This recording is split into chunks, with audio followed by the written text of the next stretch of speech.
ആഗമം മീഡിയയുടെ ഇന്നത്തെ ഈ വിശേഷവിധിയായ എപ്പിസോഡിൽ എന്തുകൊണ്ടും ആദരണീയനായ ഡോക്ടർ OJ ജോൺ അവർകൾ സന്നിഹിതനായിരിക്കുന്നു.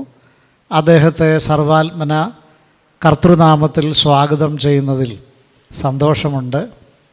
ഒരു ജീവിത സബര്യ എന്നോണം സാഹിത്യ വിജ്ഞാന അഭ്യസന മണ്ഡലങ്ങളിൽ തിളങ്ങി നിൽക്കുന്ന ഒരു ഉജ്ജ്വല താരമായി കർത്താവിനാൽ ഉപയോഗിച്ചുകൊണ്ടിരിക്കുന്ന അദ്വിതീയനായ ഒരു വ്യക്തിപ്രഭാവമാണ് കോട്ടയം സ്വദേശിയായി പ്രായണ മലയാള ഭാഷയെ സ്നേഹിക്കുന്ന ക്രൈസ്തവ നഭോമണ്ഡലത്തിൽ പരക്കെ അറിയപ്പെടുന്ന ഈടുറ്റ എഴുത്തുകാരനായ doctor OJ John. Wholeheartedly welcome you sir. അങ്ങയുടെ ജീവിതാനുഭവങ്ങൾ, ഒരു ഉപാസനയായി സ്വീകരിച്ചിട്ടുള്ള സാഹിതി മണ്ഡലത്തിലെ സംഭാവനകൾ, ഈ വിഷയങ്ങൾ എന്തുകൊണ്ടും മറ്റു ചിലർ കൂടി പ്രയോജനപ്രദമായി ഈ മീഡിയയിലൂടെ ആയിരങ്ങൾ അറിയും, വീക്ഷിക്കും, അതിന് സാക്ഷികളാകും. അങ്ങയുടെ ജീവിതത്തിൽ ദൈവവചന അഭ്യസനവും അതേ തുടർന്ന് അനുഗ്രഹീതമായ നിലയിൽ വേദ അധ്യാപന രംഗത്തും നിസ്തുലമാംവിധം പദമൂന്നുവാൻ സാധ്യതമായിട്ടുണ്ട്. ആ ഓർമ്മകൾ, അവയുടെ ഏടുകൾ ഒന്ന് പങ്കുവയ്ക്കാമോ? ബാല്യകാലത്ത് തന്നെ സാഹിത്യ സംബന്ധമായ ഒരു താല്പര്യം എനിക്കുണ്ടായി. 9ാം ക്ലാസ്സിൽ പഠിക്കുമ്പോൾ തുടങ്ങിയ സാഹിത്യ പാരായണം ഇന്നുവരെയും തുടരുകയാണ്. ആദ്യമായിട്ട് നോവൽസ് ആണ് ഞാൻ വായിച്ചു തുടങ്ങിയത്. പിന്നീട് വിവിധ വൈജ്ഞാനിക മേഖലയിലേക്ക് പഠനം വ്യാപിച്ചു. അതിനെ തുടർന്നാണ് സ്കൂൾ വിദ്യാഭ്യാസവും കോളേജ് വിദ്യാഭ്യാസവും ഒക്കെ നടന്നത്. കോളേജിൽ സെക്കുലർ കോളേജ് മാത്രമല്ല, ബൈബിൾ കോളേജുകളിലൊക്കെ പഠിക്കാൻ കഴിഞ്ഞു. അതിനെ തുടർന്നാണ് സജീവമായിട്ട് സാഹിത്യരംഗത്തേക്ക് ഞാൻ ചുവടുകൾ വെച്ചത്. ഇന്ന് വരെ ഞാൻ ഒരു 48 പുസ്തകം നേരിട്ടെഴുതിയിട്ടുണ്ട്. 10-20ഓളം പുസ്തകങ്ങളും പരിഭാഷപ്പെടുത്തിയിട്ടുണ്ട്. വചന സംബന്ധിയായ അധ്യയനം ലഭിച്ച സ്ഥാപനങ്ങൾ, അതേ തുടർന്ന് അങ്ങ് വേദശാസ്ത്രത്തിൻ്റെ ഒരു അധ്യാപകൻ എന്ന നിലയിൽ തീർച്ചയായും പല വേദ കലാശാലകളിൽ, ഇൻസ്റ്റിറ്റ്യൂഷനുകളിൽ അധ്യാപകനായി തുടർന്നിട്ടുണ്ട്. ആ കാര്യങ്ങൾ ഒന്ന് സൂചിപ്പിക്കാമോ? 1978 പത്തനംതിട്ടയിലുള്ള BBC എന്ന കോളേജിലാണ് അധ്യാപനം തുടർന്നത്. അതിനുശേഷം നാഗാലാൻഡ്, ബാംഗ്ലൂര്, കേരളത്തിൻ്റെ പല ഭാഗങ്ങളിൽ വിവിധ കോളേജുകളിൽ അധ്യാപനമായി തുടർന്നിട്ടുണ്ട്. കൂടാതെ ഞാൻ തന്നെ 2 ബൈബിൾസ് കോളേജുകൾ സ്ഥാപിച്ച് അതിൻ്റെ പ്രിൻസിപ്പളായി സേവനമനുഷ്ഠിച്ചിട്ടുണ്ട്. അവസാനം ബിബ്ലിയ ഇൻ്റർനാഷണൽ എന്ന ഒരു ബൈബിൾ കോളേജും സ്ഥാപിച്ചു. Thank you sir. വാഗ്ദാനം, ആഗമം എന്നീ സമുജ്വല സംജ്ഞകൾ അചിരേണ മലയാളക്കരയ്ക്ക് പരിചിതമാക്കിയതിൽ അങ്ങയുടെ തൂലികത്തുമ്പ് ആർജവം നേടിയ ഒന്ന് തന്നെയാണ്.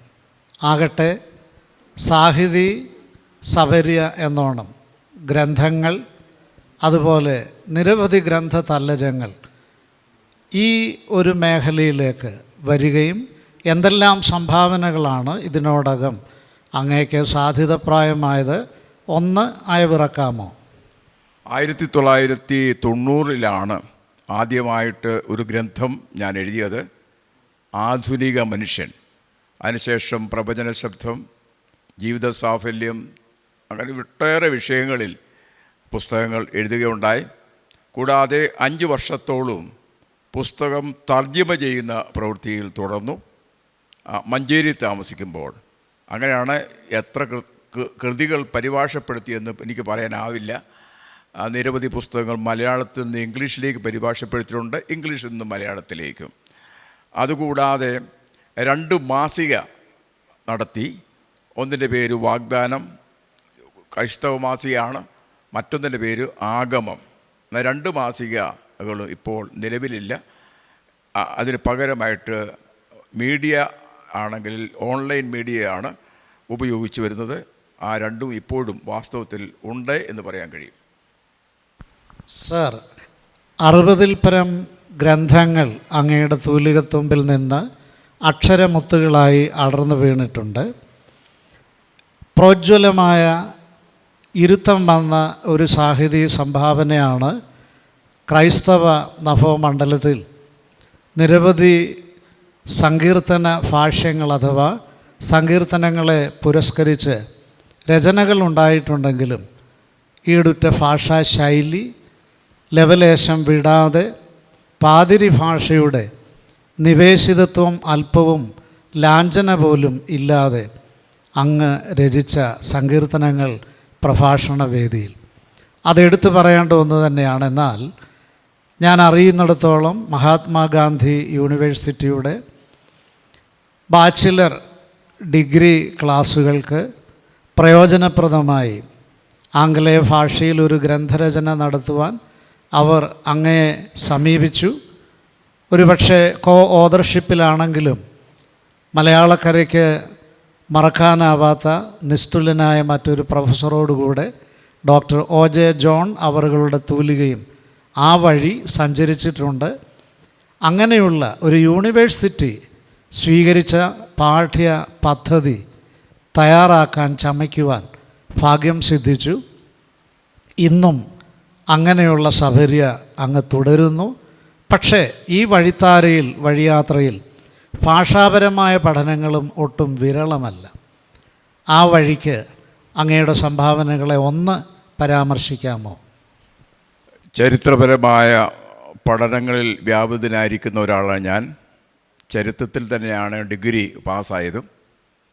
ചരിത്രം എൻ്റെ ഒരു ഐച്ഛ്യ വിഷയമായിരിക്കുന്നുവെന്ന് മാത്രമല്ല, ആ വിഷയത്തിൽ പുസ്തകം എഴുതണമെന്ന് എനിക്ക് ആഗ്രഹമുണ്ടായി. അങ്ങനെ MG യൂണിവേഴ്സിറ്റിയോട് ബന്ധപ്പെട്ട ഒരു പബ്ലിക്കേഷൻ ആവശ്യപ്പെട്ടതാണ്. അതിൻ്റെ അടിസ്ഥാനത്തിലാണ് ഒരു പുസ്തകം എഴുതി കൊടുത്തു. അവർ നിരവധി കോപ്പികൾ അത് വിറ്റഴിച്ചു. അതിനുശേഷമാണ് ഈ അടുത്ത കാലത്ത് പ്രാചീന കേരള ചരിത്രം എന്നൊരു ചരിത്രകൃതി കൂടെ എഴുതുന്നത്. ഭാഷാപരമായി 3 ഗ്രന്ഥങ്ങൾ ഞാൻ എഴുതിയിട്ടുണ്ട്. 3ാമത്തെ ഗ്രന്ഥം ഇപ്പോൾ നിലവിലുണ്ട്. കൂടാതെ ഹീബ്രു ഗ്രീക്ക് ഭാഷകളിൽ 2 ഡിക്ഷണറികൾ എഴുതിയിട്ടുണ്ട്. അത് താമസമില്ല, പ്രസിദ്ധീകരിക്കപ്പെടും. അതിനുവേണ്ടി ഞാൻ ഒരുങ്ങിക്കൊണ്ടിരിക്കുകയാണ്. Thank you sir. വേദശാസ്ത്രപരമായ ഏതൊരു വിഷയവും സാമാന്യേന ആധികാരികമായി പ്രസ്താവിക്കുവാൻ പ്രാപ്തനായ ഒരു ദൈവശാസ്ത്ര വിശാരദൻ, ആ നിലയിൽ ഇരുത്തം വന്ന വിലയിരുത്തലുകൾ സാധ്യതമായിട്ടുണ്ട്. അങ്ങയുടെ അനുഭവം വെച്ചുകൊണ്ട് തന്നെ ഹൃദയത്തിൽ ദൈവാത്മാവ് ഭാരം നൽകിയ ദർശനങ്ങൾ മുൻപോട്ടുള്ള ഒരു വീക്ഷണ കോണിൽ ഇന്നത്തെ യുവതലമുറയോട് അങ്ങേക്ക് എന്ത് നിർദ്ദേശം പറയാനുണ്ട്, മുൻപോട്ട് വയ്ക്കാനുണ്ട്? പുസ്തക പാരായണ വിഷയത്തിൽ മലയാളികൾ വിശേഷവിധിയായി വേർപെട്ട ദൈവജനം താല്പര്യം കാണിക്കുന്നില്ല എന്നൊരു വലിയ ആക്ഷേപം എനിക്ക് പറയാനുണ്ട്. വായനയിൽ നിന്ന് അകന്നുപോയി. അത് പുനഃസ്ഥാപിക്കുക എന്നുള്ളത് എൻ്റെ പ്രധാനപ്പെട്ട ഒരു ലക്ഷ്യമാണ്. കൂടാതെ മലയാള ഭാഷയിൽ ഒരു പരിഷ്കരണം വേണം എന്ന് എനിക്ക് വലിയ ആഗ്രഹമുണ്ട്. ഭാഷാ സംബന്ധമായ കാര്യത്തിൽ ആളുകൾ വളരെ ആലസ്യം കാണിക്കുന്നുണ്ട്. അതിനുള്ള താല്പര്യം പോലും കാണിക്കുന്നില്ല. പണ്ടത്തെ ഭാഷ, അതായത് പാതിരി ഭാഷ എന്ന ഒരു ഭാഷ ഉണ്ടായിരുന്നു. അത് കുറച്ചും കൂടെ കീഴ്പോട്ട് പോയി ഉപദേശി ഭാഷയായി അധപ്പതിച്ചിരിക്കുകയാണ്. അത് എല്ലാവർക്കും ഒരു അളവിൽ മനസ്സിലാകുമെങ്കിലും ആധുനിക ഭാഷയിൽ നിന്ന് ഒട്ടേറെ വിഷയത്തിൽ അത് അകന്നു പോയിരിക്കുന്നുണ്ട്. അതിനാൽ ഒരു സാഹിതി ഭാഷ, അതിനൊരു പരിഷ്കരണം വരുത്തുക എന്ന ലക്ഷ്യം എൻ്റെ മനസ്സിലുണ്ട്. അതിനുവേണ്ടി പലയിടങ്ങളിലായിട്ട് സെമിനാറുകൾ നടത്തുന്നുണ്ട്. അത് കുറച്ചുകൂടെ ശക്തിപ്പെടുത്തി കൊണ്ടുവരണം എന്ന് ഉള്ള ആഗ്രഹം എനിക്കുണ്ട്. അതിന് നിങ്ങളുടെയൊക്കെ സഹകരണം ഉണ്ടെങ്കിൽ സാധ്യമാകും എന്ന് കരുതുന്നു. അത് വാമൊഴിയും വരമൊഴിയും മലയാള ഭാഷാ പഠനങ്ങൾ എഴുത്തിലും പ്രഭാഷണങ്ങളിലും സൂക്ഷിക്കേണ്ട നല്ല ഭാഷാശൈലി, ഇവയൊക്കെ മിക്കവാറും സെമിനാറുകളിൽ സാറ് വളരെ ഊന്നൽ നൽകാറുണ്ട്. സാറ് തന്നെ പറഞ്ഞിട്ടുള്ള ദൃഷ്ടാന്തം എൻ്റെ മനസ്സിലേക്ക് ഓടി വരുന്നു. പഴയ കാലത്തെ ഒരു നിരന്തര ഉപയോഗമാണ് തക്കവണ്ണം ഇടയായി തീരുക. ഇന്നത്തെ ആധുനിക ഭാഷാശാസ്ത്രജ്ഞന്മാർ ഇവയൊക്കെ ഒഴിവാക്കിയിട്ടുണ്ട്. എങ്കിലും ഒരു 3 മിനിറ്റൊക്കെ സംസാരിക്കുമ്പോൾ 16 പ്രാവശ്യം ഇടയായി തീരുക, ഇടയായി, ഇത് ഒഴിവാക്കാവുന്നതല്ലേ? അതുപോലെ ഏകദേശം അരമണിക്കൂറോളം ഏകദേശം പറഞ്ഞ് മറ്റൊന്ന് മറ്റിതര, ഇതൊക്കെ സാർ ആധികാരികമായി പറയുന്ന കാര്യങ്ങളാണ്. മറ്റ് പറഞ്ഞാൽ പിന്നീട് അതോട് ചേർന്ന് ഇതര പറയണമോ? ഇതാണോ സാറ് ഞാൻ ഈ സൂചിപ്പിച്ച നിലയിലുള്ളതാണോ? ഇടയായി തീരുക, ഇടയ്ക്ക് കയറി വരിക. യേശുക്രിസ്തു ക്രൂശിൽ മരിക്കാൻ ഇടയായിട്ട് തീരുകയാണ്. ഇങ്ങനെയുള്ള ശൈലി ഒരാൾ കേട്ടോ എന്തോ അതങ്ങ് പരക്കുകയാണ്.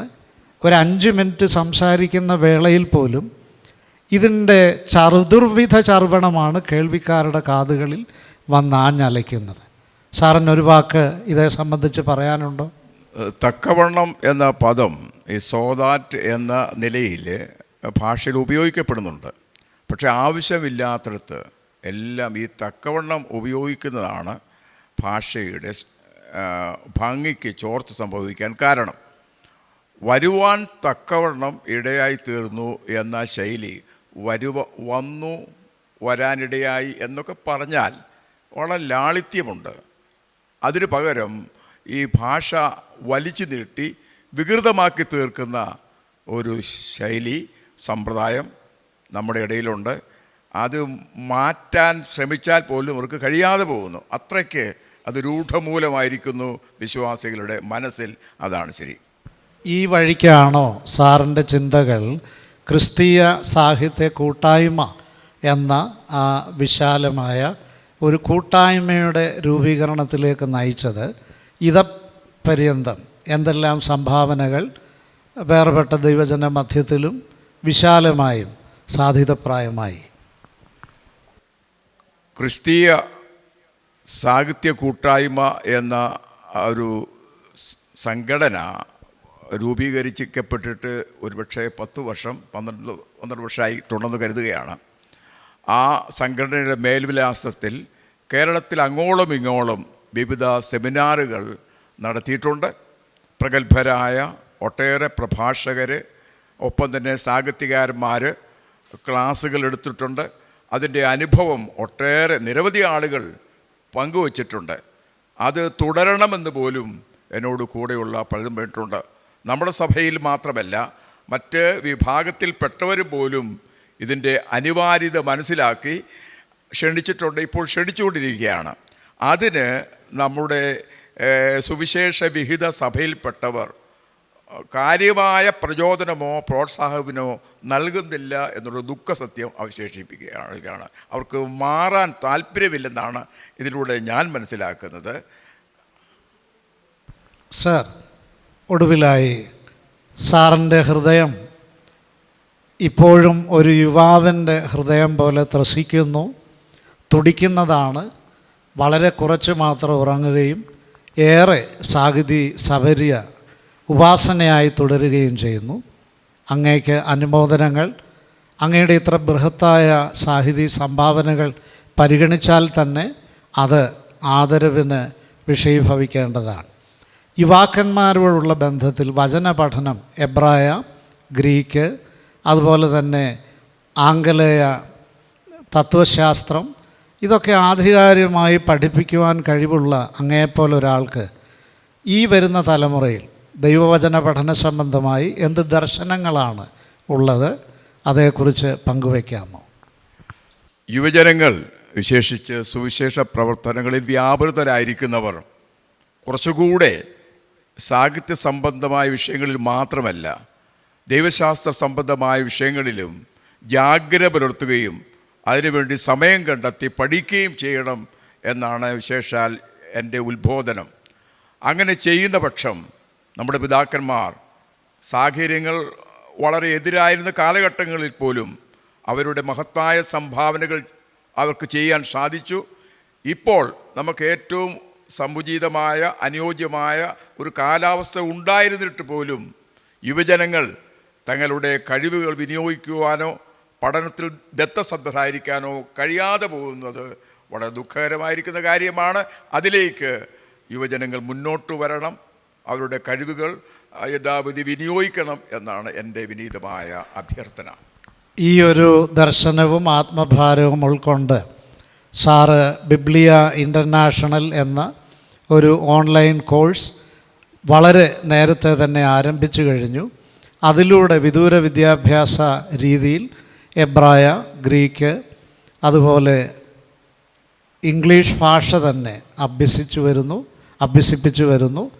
ആദരണീയരായ, പ്രാപ്തിയുള്ള, മാനുഷിക സ്വയ ഉയർച്ചയ്ക്കല്ല, പക്ഷേ സേവനങ്ങൾ, അവയുടെ ആർജവത്വം മനസ്സിലാക്കി അങ്ങനെയുള്ളവരെ കണ്ടെത്തി ആദരിക്കണം എന്ന ആ ചിന്തയും അങ്ങയുടെ ഹൃദയത്തിൽ രൂഢമൂലമാണ്. എല്ലാ ആദരവുകളും ഞാൻ മനസ്സിലാക്കുന്നതനുസരിച്ച് അടുത്ത് തന്നെ ബിബ്ലിയ ഇൻ്റർനാഷണലിൻ്റെ ഗ്രാജുവേഷൻ നടക്കുകയും ചില പ്രിയപ്പെട്ടവരെ ആദരിക്കുകയും ചെയ്യുവാനുള്ള അണിയറ നീക്കങ്ങൾ അങ്ങ് മനോമുകുരത്തിൽ അത് താലോലിക്കുകയും ശ്രമങ്ങൾ ആ വഴി തുടരുകയും ചെയ്യുന്നു. ഈ വിലപ്പെട്ട സമയവും ഇത്രയും ഈടുറ്റ സംഭാവനകളും ഞങ്ങൾക്ക് വേണ്ടി അനുവദിച്ച് നൽകിയതിൽ, സമയം ഈ മീഡിയയ്ക്ക് വേണ്ടി അനുവദിച്ചതിൽ ഹൃദയംഗമായി എല്ലാ കൃതജ്ഞതയും അറിയിക്കുന്നു. Thank you doctor O J. John.